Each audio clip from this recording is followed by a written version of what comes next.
स्वतःच्या जन्मदात्या बापाकडून हे राज्य हिसकावून घेतले आणि हा कंस मथुरे नंगरचा राजा झाला.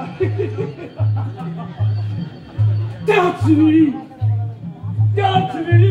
वसुदेव देवकीचे लग्न मोठ्या मोठ्यात पार पडले.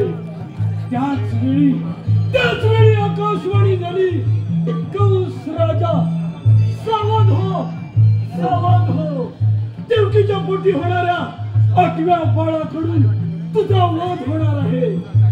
ही आकाशवाणी ऐकताच वसुदेव देवकीला बंदिशाळेत कैद केले आणि देवकीच्या पोटी होणाऱ्या 6 बालकांना मी माझ्या स्वतःच्या हाताने 6 बालकांना ठार मारले आणि 7वे बाळ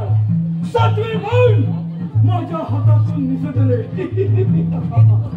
आणि माझा वैरी त्या वसुदेवाने कुणाच्याही न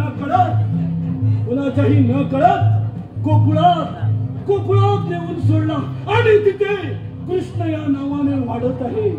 त्या कृष्णाला कधी एकदा ठार मारेल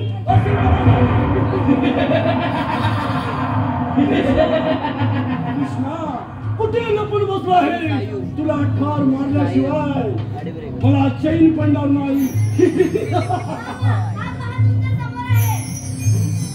ये कृष्णा ये, मी तुझीच वाट पाहत होतो.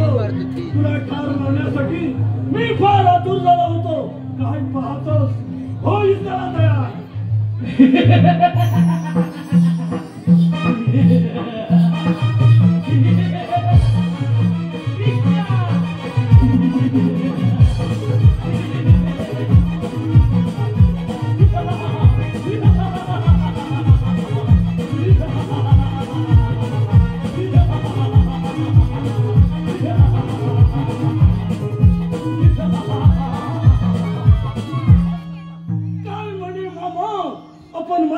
खेळूया, काही हरकत नाही कृष्णा.